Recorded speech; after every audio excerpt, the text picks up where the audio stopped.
just met? Yeah? Who wants to come up here and tell me about who they just met? Yes? Okay, come on up here.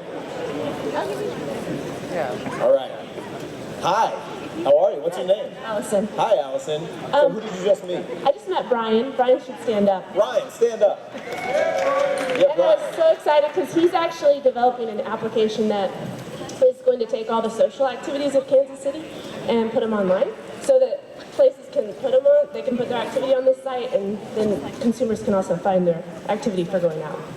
So, really cool. Very cool. Yeah. Nice. Yeah. All Big right. round of applause for Brian. Yeah, Brian. All right, and for you.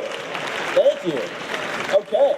So that was easy. That was fun. It's a good way to start the day. So we learned from Dan Martello, you never know. You could find your future husband or wife could be here today right now. Or there's a lot of amazing startups, and there's a lot of people funding startups. There's a lot of just great people I've found in Kansas City. I met so many of you last night, and just really warm, friendly, creative people. So continue to do that all day long. Step outside your comfort zone as much as possible, and get it uncomfortable. Be comfortable being uncomfortable. And that's kind of what I do for a living too. So I'm going to tell you a funny little story about some of the things that I do. A lot of you have been asking, well, who the hell is this guy? What do I do? I do many different things. I work in the entertainment industry. I host some television shows. I produce some TV shows. I produce and host content for a lot of large brands like Gillette and E-shirts and Progressive, and over the summer, Butterfinger, candy bars, as I mentioned yesterday. And I'm going to tell you a funny story about being uncomfortable and being comfortable being uncomfortable and just going for it and committing to something. So I was traveling the country for 6 weeks this past summer in a giant Butterfinger truck. That was my home. I literally went to 25 cities all over America in this thing. I thought I might die in that vehicle, but I'm glad that I survived. Traveling the country, and it ended at Comic-Con in San Diego. And I don't know if any of you have been there. Comic-Con is crazy. There's 150,000 people, and every network and television show and movie studio, everyone is vying for your attention. It's like a marketer's dream, and it's just overload everywhere you go.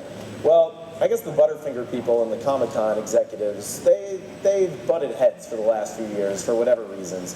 So the Butterfinger team told us, we had a blast, you had a great run this summer, but we're never going back to Comic-Con. We want to go out with a bang. We want to end this summer tour really big, and we don't like dealing with Comic-Con. We want to do a giant fuck you stunt to Comic-Con. And we were like, this is awesome. Are you kidding me? This is amazing. My friend and I were doing this. It's rare that a company with deep pockets is like, let's burn some bridges. We were like, we're all in. Let's make this happen. Okay, so we came up with this idea. Saturday night of Comic-Con, imagine right outside this giant convention center, 150,000 people are leaving all at once at 6:30 p.m. We're in this Butterfinger truck on the first street where traffic can go. Everyone is, clearly this thing gets a lot of attention. There's a loudspeaker on top. I'm on a microphone. What's up, nerds? Who wants Butterfingers? I'm throwing them out the window, attracting a huge crowd of people that are coming around. 40, 50 people. It's growing faster. We had a smoke machine that we rigged up to the hood of the truck. We activate it, and smoke starts billowing out of the hood. People are yelling, you're overheating, you're on fire.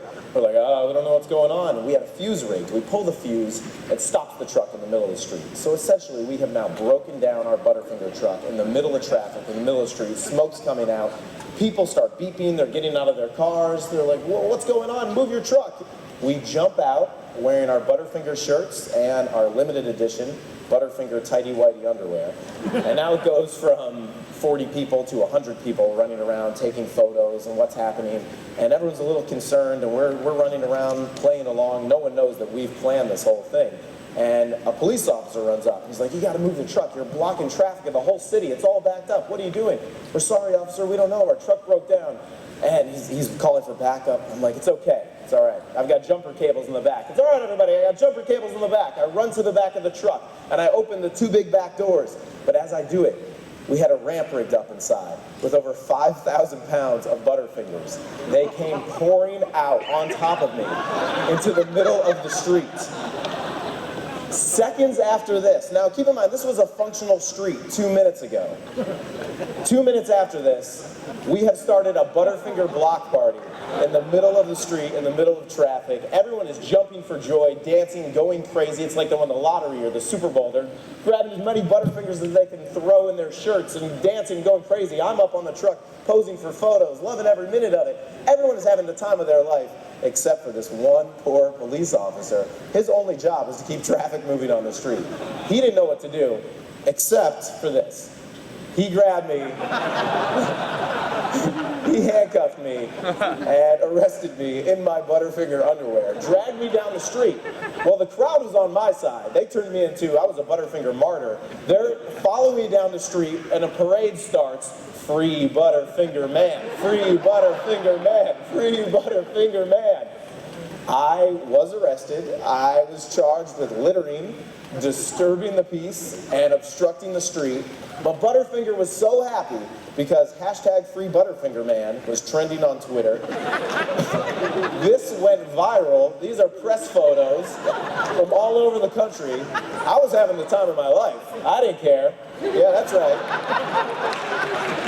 I work out, ladies. Yeah, that's right. My parents are very proud of that photo. That's a good one. Yeah, so it was a lot of fun, and Butterfinger was so pleased with all this, they got me a Butterfinger lawyer who took care of everything. It's as if this incident never even happened.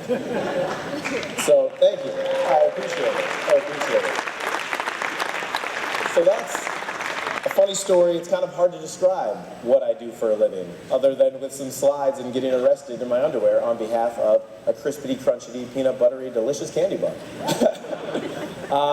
But that's all about being uncomfortable and being comfortable being uncomfortable. And that's what you guys can do today.